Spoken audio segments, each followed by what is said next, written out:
Passons en 2008 avec le troisième film, Astérix aux Jeux Olympiques. Alors, pour ma part, je trouve que c'est un paradoxe parce que j'aime ce film, mais pour des éléments très différents. Déjà pour le show Poulvord, parce que voilà, il est totalement en roue libre dans ce film. J'adore ce comédien.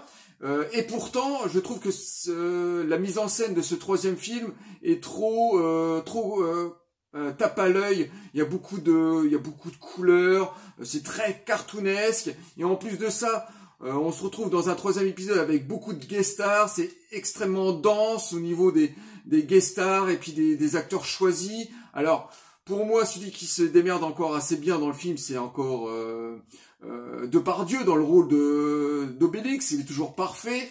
Et pour une fois, bah là, on a changé d'acteur pour le rôle d'Astérix. On a pris Cornillac Clovis Cornillac dans le rôle d'Astérix. Et ben voilà, ça fait un Astérix très différent, un peu plus intellectuel, et je trouve qu'il joue très très mal Astérix dans ce film. Donc il l'a fait pour des raisons simples, c'est qu'il voulait interpréter Astérix pour sa fille, et il le fait vraiment d'une façon très enfantin. Donc il n'est pas très très bon. Et puis ensuite les autres acteurs, ben c'est pareil, ils sont là, ils sont placés dans cette histoire, mais comme je vous dis, c'est un paradoxe. J'aime ce film pour la bande dessinée, parce que pour moi, les Jeux Olympiques, c'était une des meilleures BD de la saga Astérix. Donc, une histoire qui se prête. Et pour le jeu Poulvord, qui est vraiment excellent, voilà, on voit lui dans tous les plans. Enfin, vraiment, c'est celui qui est extrême. C'est la star du film. Et Alain Delon aussi, parce que Alain Delon, on connaît le personnage, on connaît cet acteur. Il parle de lui à la troisième personne. Et là, il se caricature. Donc c'est très très marrant, parce qu'en plus de ça, ils ont filmé un teaser qui a été réutilisé dans le film. Donc Alain Delon, il est juste énorme dans le film. Lui, il est peut-être à la même échelle que Poulvord. D'ailleurs, quand les deux acteurs se retrouvent dans les mêmes scènes, c'est juste jouissif. Donc un troisième film aux Jeux Olympiques, qui est un film très très moyen, beaucoup trop dense et plutôt mal filmé, mais je l'apprécie pour le jeu Poulvord. Donc un vrai paradoxe pour moi. Oui, moi je suis un petit peu d'accord avec toi. Moi j'aime beaucoup, j'aime Astérix et les Jeux Olympiques, parce qu'on revient à la source de la BD, voilà, par rapport au film d'Alain Chabat, qui lui savait réincorporer les aventures d'Astérix en mettant à sa sauce, voilà, en mettant c'était un film d'Alain Chabat et des nuls. Là, on revient aux origines d'Astérix, donc le film ressemble à la BD d'Astérix, voilà, on a des punchlines très enfantins, très franchouillards, comme c'était le cas dans la BD d'Uderzo et de Goscinny. Alors le film, c'était le film le plus cher du cinéma à l'époque. On a tout un vestiaire d'acteurs. Alors il y a des acteurs qui se débrouillent très très bien, et d'autres acteurs qui sont complètement à côté de la plaque, où on les a mis là parce que voilà, ils étaient bankable. On commençait beaucoup à parler d'eux, donc on les a mis, voilà, parce que c'était à la mode, hein, voilà. Maintenant on fait des films avec des acteurs mais aussi des chanteurs, voilà, comme le dernier Astérix qui va sortir. Voilà, maintenant c'est la mode, voilà, on ramène des gens connus pour que le film marche, voilà, c'est de la stratégie, hein. Et donc Astérix et les Jeux Olympiques, bah c'était un petit peu ça. Alors il est loin d'être parfait, hein. Il y a des trucs qui marchent très bien, il y a d'autres qui marchent, des trucs qui marchent moins bien. Alors au niveau des décors et des costumes, c'est plutôt bien réussi, hein. Voilà, c'est crédible. Les très bonnes idées de ce film qu'avait le fils de Claude Berry, Thomas Lanzmann, voilà, qu'il a eu, c'est de faire venir Alain Delon dans le rôle de César, et pour moi c'est une idée de génie, voilà, parce que comme tu l'as très bien dit, il se parodie complètement, et Alain Delon dans le rôle de César, eh ben on pouvait pas rêver mieux, voilà, il a ce charisme qui lui appartient qu'à lui pour jouer le rôle de César. En plus, il se parodie, donc il a un côté comique très très bienvenu, comme ça il est à sa troisième personne et il est excellent. L'autre très bonne idée du film, eh ben c'est Benoît Poulvord, parce que comme David, j'aime beaucoup Benoît Poulvord, c'est un mec qui est complètement en roue libre, et là on lui a dit écoute, fais ce que tu veux, joue ton rôle comme tu as envie, et là il se lâche totalement, c'est vraiment le show Poulvord, même limite par moment, il en fait même un petit peu trop, oui, c'est clair. Mais il est excellent, c'est lui qui porte littéralement le film sur ses épaules. Le reste du casting, donc Clovis Cornillac dans le rôle d'Astérix, bah comme David disait, il l'a fait avant tout pour son enfant, donc il joue Astérix, un petit peu intello, mais on sent que le rôle est un petit peu trop lourd pour lui et compliqué pour lui, donc il fait ce qu'il peut, mais bon, il est pas très très bon. Depardieu dans le rôle d'Obélix, encore une fois, est très très bon. Voilà, il le connaît par cœur. Ça fait déjà la 3e fois qu'il le joue, donc il le connaît parfaitement.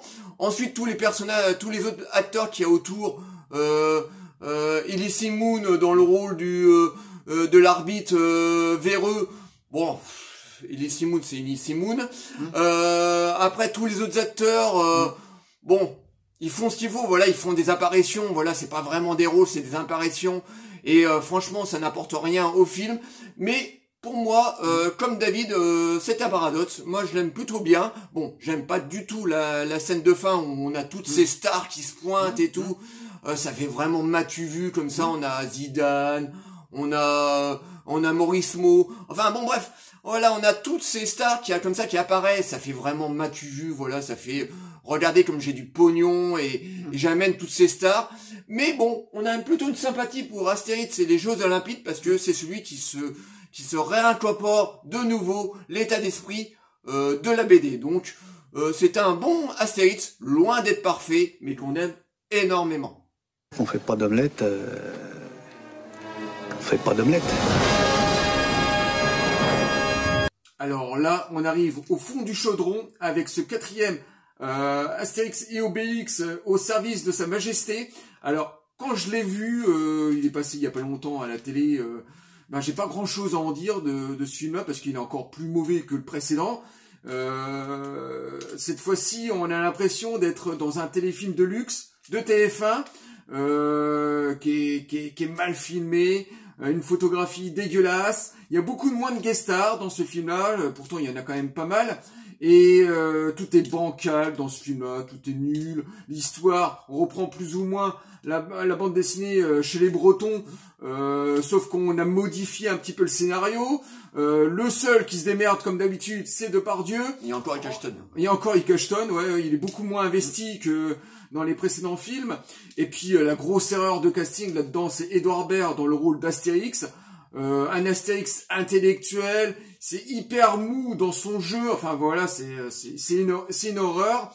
Et ensuite, dans les personnages secondaires, ben voilà, les autres ils jouent leur partition, mais sans vraiment d'envergure, ni ils sont pas impliqués. Donc voilà, c'est un 4e film qui a pas eu trop de succès. Je crois que je crois que c'est ça. Enfin, un petit bide. Oui, il a fait beaucoup moins d'entrées que les autres. Il y avait une lassitude. Et puis, je comprends pourquoi, parce que le film, j'ai vraiment pas grand chose à raconter, parce que tout est nul de A à Z. Bon, on peut regarder ce film-là en été quand on rentre de la plage, encore à la limite, ça peut encore passer, hein. Ça passe une bonne soirée, hein. C'est le sentiment quand même que j'ai ressenti quand j'ai vu le film à la télé. J'ai trouvé que bon, j'avais passé un bon moment, on s'emmerde pas, mais c'est tellement anecdotique qu'à la limite tu le regardes et tu l'oublies le film et après tu passes à autre chose. Donc ce 4e film, voilà, à oublier et sans intérêt pour moi. Alors moi je vais être un peu plus assassin de toi, pour moi c'est une bouse insidérale. Alors c'est mauvais dans tous les sens, hein, que ça soit au niveau de son casting, au niveau de ses décors, au niveau de ses costumes. Comme tu disais, on a l'impression d'avoir un téléfilm de TF1 mais friqué, voilà, avec des guest stars à l'intérieur. C'est absolument naze, l'histoire elle est nulle. Comme tu dis, c'est on repompe sur la BD d'Astérix chez les Bretons. C'est vraiment un naufrage total. Moi, c'est pareil, je l'ai vu sur TF1 il y a quelques mois. Mais c'est nul à chier. Bon, Depardieu qui reprend son rôle d'Obélix, mais là, il cachetonne vraiment littéralement, il en a ras-le-bol d'Obélix, donc il est pas vraiment impliqué dans son rôle. Edouard Baird dans le rôle d'Astérix, mais quelle idée de merde. Alors, les producteurs, ils sont voulu faire les petits malins, ils se sont dit, tiens, on va reprendre l'idée d'Alain Chabat, qu'il avait eu dans Astérix Mission Cléopâtre, on va reprendre Edouard Baird et on va le mettre dans la peau d'Astérix pour faire un Astérix intello. Il est profondément mauvais. Alors, mais c'est chiant surtout. C'est pas qu'il est mauvais, c'est que lui, il joue son rôle d'Edouard Baird, donc cette espèce d'intellectuel qui sort des phrases chiant comme la mort, mais ça ne colle pas avec le personnage d'Astérix parce que on a déjà eu 3 adaptations d'Astérix auparavant avec 3 acteurs différents qui le jouent différemment, et là, on a un Astérix complètement intello, chiant comme la mort, et ça colle pas du tout avec le personnage d'Astérix des BD. Et donc, Edouard Baird, très mauvais casting. Tout le reste du casting est excellent. Valérie Lemercier dans le rôle de l'anglaise avec son accent mais dégueulasse. Voilà, elle essaie de jouer une anglaise, mais l'accent est très très mal joué. Mais c'est une catastrophe ce film. Les décors sont dégueulasses. Il y a des CGs qui sont vraiment mal incrustés, on voit qu'ils jouent devant des fonds bleus. Les costumes, c'est pareil, c'est limite Coldplay quoi. Ouais, ça fait cosplay quoi, voilà, cosplay. c'est des costumes voilà, limite dégueulasses, voilà, que des amateurs pourraient limite faire. Les comédiens, Danny Boone dans le rôle du viking qui joue le rôle du ch'ti, hein, voilà. Donc ils sont tous dans leur partition et c'est profondément mauvais. Moi quand je l'ai vu sur TF1, j'ai vu 20 minutes de film, j'ai arrêté. C'est vraiment là pour le coup c'est vraiment de la merde, hein, quoi. C'est les producteurs voulaient complètement continuer à surfer sur la popularité des films précédents, et là franchement ils ont voulu mettre de la thune mais pas trop, et franchement le public ne s'est pas fait trop avoir parce que ça a été un succès vraiment très gentil, hein. Vraiment c'est le seul film d'Astérix qui a fait le moins d'entrées, et franchement le public ne s'est pas fait avoir parce que c'est vraiment très très mauvais. Donc Avec un accent tonique sur le A. Bonsoir. mais ça va pas empêcher les producteurs de mettre en chantier le tout nouveau Astérix qui va sortir dans une semaine. Donc Astérix et l'Empire du Milieu. Alors, on va être très franc avec vous, on va pas du tout aller voir ce film, voilà, on veut pas s'imposer ce gros boursin parce que moi je le sens très très mal. Et pourtant on aime beaucoup Guillaume Canet. Bon, en ce moment il a tendance à se faire complètement démonter par la plupart des youtubeurs. Nous on aime beaucoup Guillaume Canet. C'est plutôt un bon réalisateur. Il avait fait un excellent film, ne le dis pas à personne, un très bon thriller d'action qu'il avait fait il y a quelques années. Bon, moi je préfère Guillaume Canet quand même en tant qu'acteur que le réalisateur parce que il a joué dans des très très bons films. La prochaine fois je viserai le cœur, excellent thriller où il joue le rôle d'un flic complètement taré, un tueur en série des années 70, d'un gendarme tueur en série des années 70. Et franchement moi j'aime beaucoup Guillaume Canet en tant qu'acteur, bon un petit peu moins en tant que réalisateur, mais c'est un artiste qu'on aime beaucoup. Et là franchement qu'est-ce qui lui a passé par la tête, voilà, on lui a proposé de réaliser le tout nouveau Astérix et il a dit oui. Et quand on a vu la bande-annonce il y a quelques mois de ce nouveau Astérix, oh là là là là là. Donc déjà dans la bande-annonce, on sait pas ce qu'on va aller voir.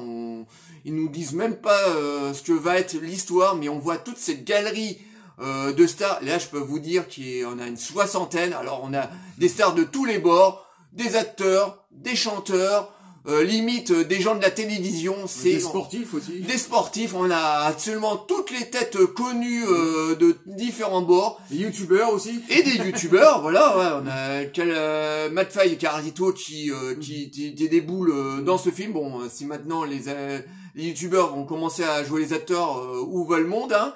Et franchement, ça a l'air d'être une grosse bousasse. Alors, j'espère que le film va quand même marcher parce que on espère quand même qu'il va rapporter du pognon au cinéma français pour d'autres productions, hein, mais là, franchement, nous, on va pas s'infliger ça, donc ne vous attendez pas à une critique du prochain Astérix, parce qu'il n'y en aura pas du tout sur la chaîne, parce que nous, on n'aime pas s'imposer des films qu'on ne veut pas aller voir.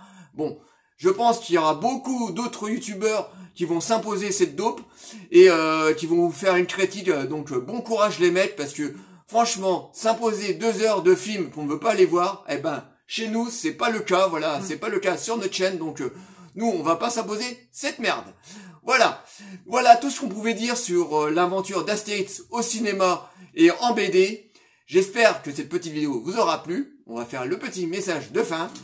likez, délikez, abonnez-vous. N'hésitez pas à nous envoyer des messages sur l'aventure d'Astérix au cinéma, on vous répondra toujours avec plaisir. Et on vous dit à très très bientôt. Ciao les amis. Avec moi.